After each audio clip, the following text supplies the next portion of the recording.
오늘 말씀은 다니엘서 3장 1절부터 7절까지의 말씀입니다.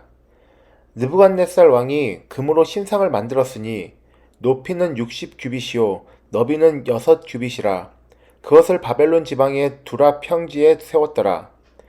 느부갓네살 왕이 사람을 보내어 총독과 수령과 행정관과 모사와 재무관과 재판관과 법물사와 각 지방 모든 관원을 느부갓네살 왕이 세운 신상의 낙성식에 참석하게 하매, 이에 총독과 수령과 행정관과 모사와 재무관과 재판관과 법률사와 각 지방 모든 간원이 느부갓네살 왕이 세운 신상의 낙성식에 참여하여 느부갓네살 왕이 세운 신상 앞에 서니라. 선포하는 자가 크게 외쳐 이르되, 백성들아, 나라들과 각 언어로 말하는 자들아, 왕이 너희 무리에게 명하시나니 너희는 나팔과 피리와 수금과 삼현금과 양금과 생황 및 모든 악기 소리를 들을 때 엎드려 느부갓네살 왕이 세운 금 신상에게 절하라. 누구든지 엎드려 절하지 아니하는 자는 즉시 맹렬히 타는 풀무불에 던져 넣으리라 하였더라. 모든 백성과 나라들과 각 언어를 말하는 자들이 나팔과 피리와 수금과 삼현금과 양금과 및 모든 악기 소리를 듣자 곧 느부갓네살 왕이 세운 금 신상에서 엎드려 절하니라. 오늘 본문 말씀은 빛과 어두움의 세 번째 충돌을 소개하는 내용입니다. 드디어 또 하나의 사건이 터졌죠. 느부갓네살 왕이 이제는 자기가 신이라고 선포하고 나선 것입니다. 두라 평지에 자기의 신상을 세우고 자기를 신처럼 섬기라고 명령을 내렸습니다. 그리스의 역사가 헤로도토스는 자기는 바벨론에 2개의 거대한 금 신상이 있다는 말을 들었다고 기록했습니다. 아마도 이 두라 평지에 어마어마한 신상을 세운 것은 사실인 것 같습니다. 이 신상의 높이가 60규빗입니다. 보통 한 규빗은 이 사람의 발꿈치에서부터 손끝까지를 말하죠. 그렇기 때문에 이 규빗은 사람에 따라서 다 크기가 다르겠죠, 길이가. 이것을 우리가 메타로 환산해 본다면 60규빗은 약 30m가 됩니다. 여러분, 땅에서 그 끝이 보이지 않을 것입니다. 그리고 넓이가 3m가 됩니다. 드디어 제막식 날이 왔습니다. 아마 이 느부갓네살 왕은 어깨를 펴고 으시대면서 그 제막식에 참석했겠죠. 그리고 모든 중앙 관직자들을 불렀습니다. 그리고 지방의 책임자들을 불렀습니다. 온 나라와 백성과 언어를 다 모았습니다. 그리고 우상에게 절하라고 할 때 모두 절하라고 명령을 내렸습니다. 그리고 절하지 않는 자들은 풀무불 속에 던져버리라고 명령을 내렸습니다. 여러분, 상상이 가십니까? 이 풀무불은 보통 금을 재련하든지 아니면 도자기를 구울 때 쓰는 불을 이야기합니다. 몇 천도의 강렬한 불 속에 던지면 아마 뼈도 건질 수 없을 것입니다. 이런 무서운 명령 앞에 거절할 자가 어디 있겠습니까? 보통 독재자들의 소원은 자기들이 신처럼 되는 것입니다. 이건 자기의 권력을 자랑하려는 마음도 있겠죠. 또 자기를 신처럼 올려서 백성들이 자기에게 쉽게 복종하도록 만들려고 하는 의도도 있겠죠.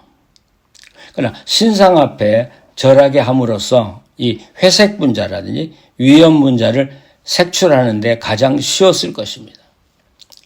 그렇기 때문에 이 느부갓네살 왕은 온 바벨론 그 넓은 광대한 나라를 다스리기 위해서 자기를 신으로 만들기로 작정을 했습니다.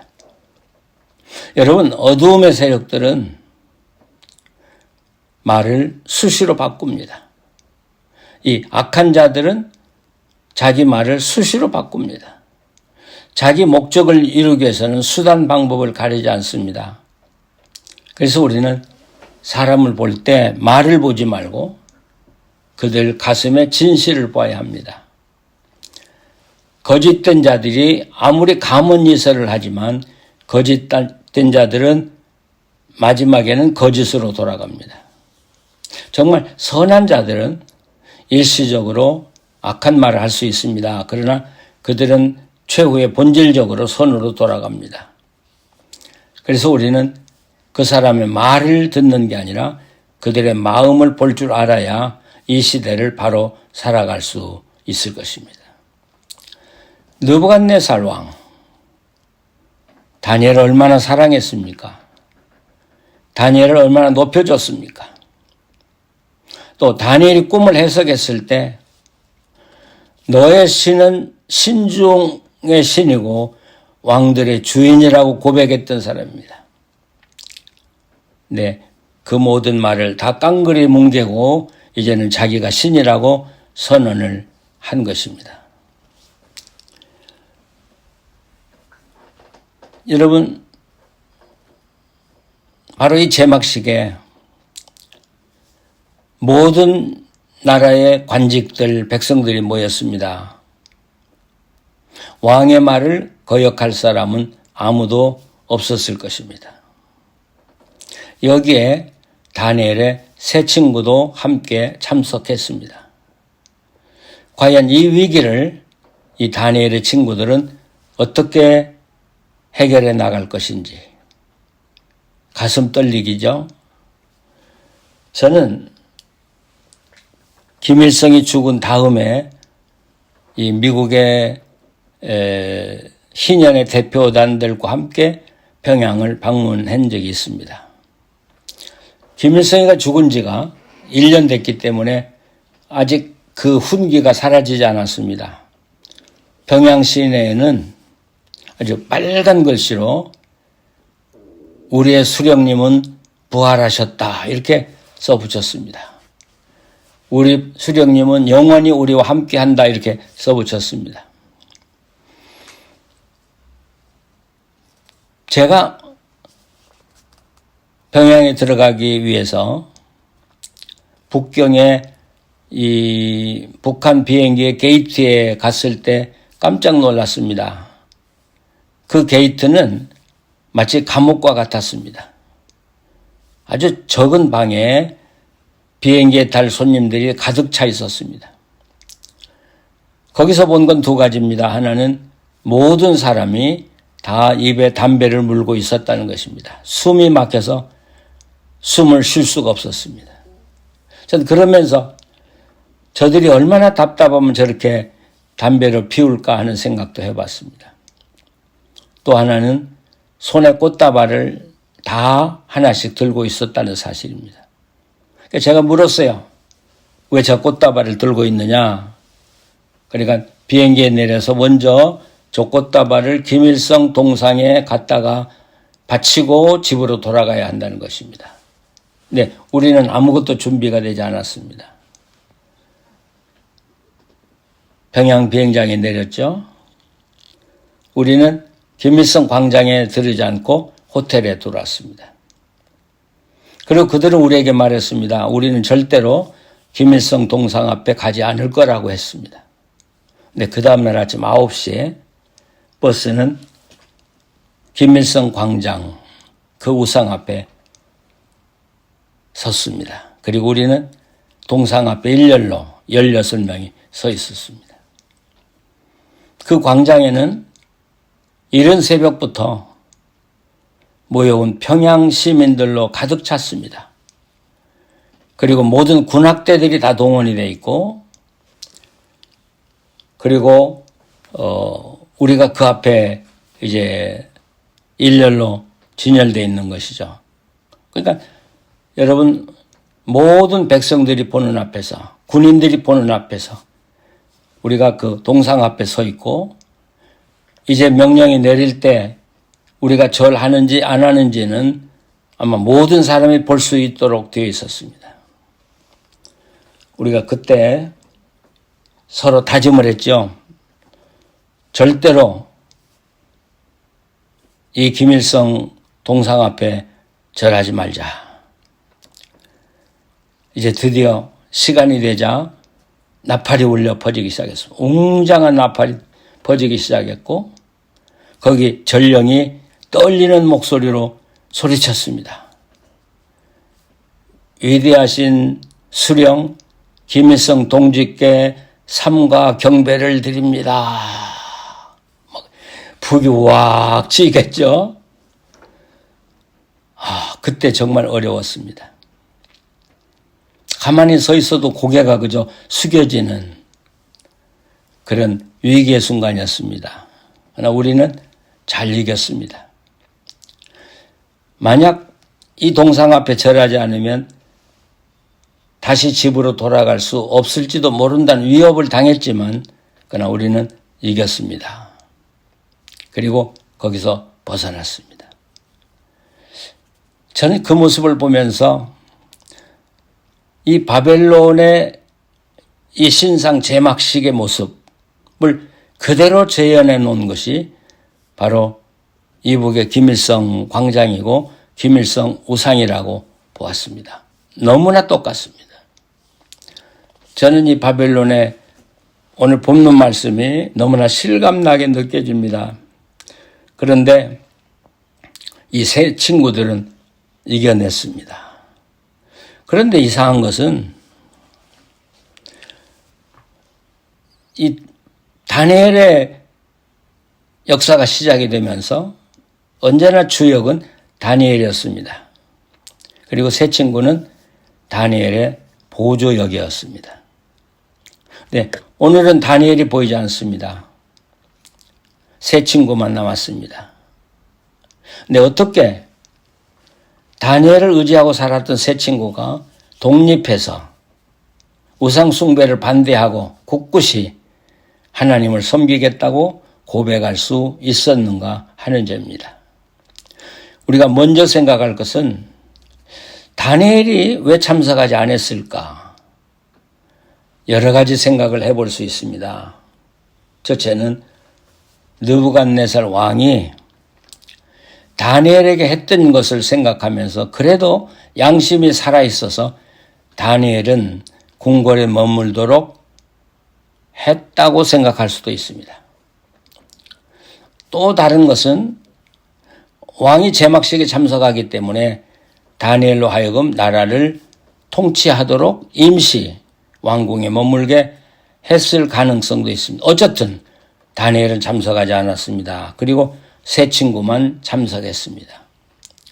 어떻게 보면 다니엘을 도와서 수동적으로 일했던 이 친구들이 이제는 주역이 돼서 우상숭배를 반대했다는 것. 어떻게 그렇게 담대할 수 있었을까? 이런 이야기가 있습니다. 경험이 없으면 상상도 할 수 없다. 저는 이 말을 다른 말로 바꾸고 싶습니다. 경험이 없으면 꿈도 꿀 수 없다. 여러분, 눈을 보지 않았던 사람들이 눈을 상상이나 할 수 있겠습니까? 아니, 눈에 대한 꿈을 꿀 수 있겠습니까? 기차를 보지 않은 사람들이 기차를 상상이나 할 수 있겠습니까? 아니, 기차를 꿈꿀 수 있겠습니까? 결국 경험한 자들이 상상할 수 있다. 우리는 여기서 두 가지 알물, 두 가지 지식을 말할 수 있겠습니다. 하나는 하나님에 대해서 내가 지식으로 아는 것입니다. 이거 절대적으로 필요합니다. 성경을 통해서, 말씀을 통해서 하나님이 어떤 분인가를 깊이 알아가야 합니다. 하나님을 이런 지식을 통해서 안 사람은 그 말씀을 따라 살다 보면 하나님을 경험적으로 알게 될 것입니다. 이것이 두 번째 경험적인 알미입니다. 사실 우리가 세상에 가지고 있는 모든 지식은 그것이 살아 움직이지 않으면 죽은 지식이겠죠. 그래서 이 알미 지식은 이제 경험의 지식으로 발전해야 합니다. 그럴 때만이 이 지식은 내 피와 살이 돼서 내 인격이 돼서 나를 지배하고 인도해 갈 것입니다. 이 세 친구들은 아마 예루살렘에서부터 말씀을 배웠을 것입니다. 그리고 다니엘과 함께 살면서 그들은 살아계신 하나님을 경험하기 시작했습니다. 그래서 하나님을 경험한 알을 가지고 있습니다. 이 두 가지가 결합되었을 때 그들은 담대하고 위대한 신앙을 가질 수 있었습니다. 그 위기 순간에 그들은 자기가 경험한 하나님의 꿈을 꿨겠죠. 상상을 했겠죠. 물론 이들은 절하지 않으면 불못불에 던져 죽으리라고 하는 각오를 가지고 있었을 것입니다. 그러면서도 그들이 경험한 하나님이 자기들을 불못 속에 죽도록 하지는 않을 거라는 확신을 또한 가지고 있었을 것입니다. 그래서 그들은 담대하게 이 시험을 이겼습니다. 그들이 위험이 올지라도 그들은 자유인이었습니다. 하나님 안에서 자유와 평화를 외치는 자들이었습니다. 사랑하는 성도 여러분, 오늘 이 시대가 너무 악하죠? 우리를 유혹하는 것이 너무나 많죠? 우리가 언뜻 생각하면 우리에게는 우상이 없는 것처럼 보입니다마는 그건 어찌 보면 구약 시대보다도 더 많은 우상이 우리를 유혹하고 있고 또 우리를 짓밟고 있습니다. 명예에 대한 유혹, 물질에 대한 유혹, 성적인 유혹, 향락이라든지 말할 수 없는 유혹이 우리를 애워싸고 유혹합니다. 여러분, 이럴 때 우리가 어떻게 하나님 신앙을 지키며 살아갈 수 있겠습니까? 그 길은 오직 두 가지밖에 없습니다. 하나는 하나님을 깊이 알아가는 것입니다. 그러기 위해서 우리는 말씀을 듣고 읽고 연구하고 묵상해야 합니다. 그리고 우리가 알고 있는 그 하나님의 말씀의 지식을 하나하나 삶으로 옮겨가기 시작해야 합니다. 그러면 반드시 살아계신 하나님을 경험하게 될 것입니다. 이 두 가지 이해, 말씀의 이해와 또 경험으로 아는 하나님의 그 이해 두 가지가 만났을 때 우리는 아무것도 두려워하지 않습니다. 담대할 수 있습니다. 그리고 세상의 유혹을 이길 수 있습니다. 여러분, 경험은 꿈을 꿀 수 있습니다. 경험은 상상할 수 있습니다. 하나님을 경험하십시오. 그리고 하나님 안에서 꿈꾸십시오. 그리고 하나님 안에서 상상하십시오. 그리고 하나님의 그 믿음의 세계로 여러분 상상의 날개를 펴고 나르십시오. 그럴 때 우리는 지금까지 경험해 보지 못한 하나님의 놀라운 사건들을 경험할 수 있을 것입니다. 주님 손 붙들고 십자가 높이 들고 날마다 세상의 악을 정복하고 승리해가는 우리 성도들이 되시기를 바랍니다.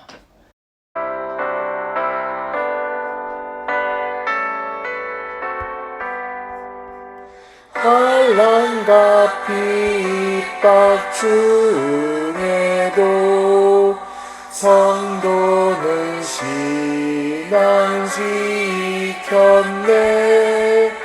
이 신앙 생각할 때에 기쁨이 충만하도다.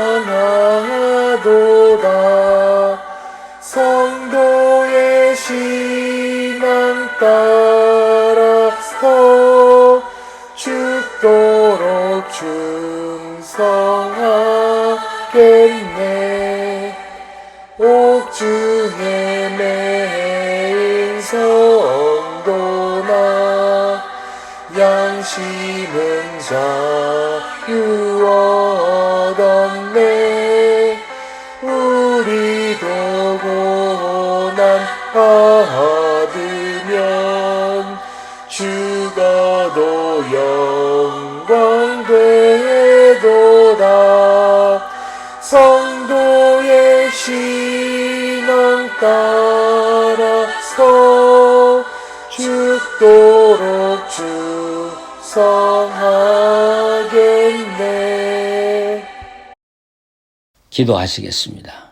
거룩하신 하나님, 우리를 자녀로 삼아주시고 우리에게 하늘의 지혜를 주시고 우리 손을 잡아 날마다 인도해 주심을 감사합니다. 우린 연약해서 넘어지기도 하고 실수하지만 다시 일으켜 세우고 우리를 붙들어 주시고 담대하게 하셔서 또 우리에게 힘을 주셔서 주님의 그 힘과 능력으로 담대하게 세상을 이기며 살게 해주심도 감사합니다. 악이 범람하는 세대를 이기게 하시고 정복하게 하시고 그리고 온 세상에 주님의 그 위대하심과 주의 영광을 선포하며 사는 우리들 되게 하여 주시옵소서. 예수님의 이름으로 기도합니다. 아멘.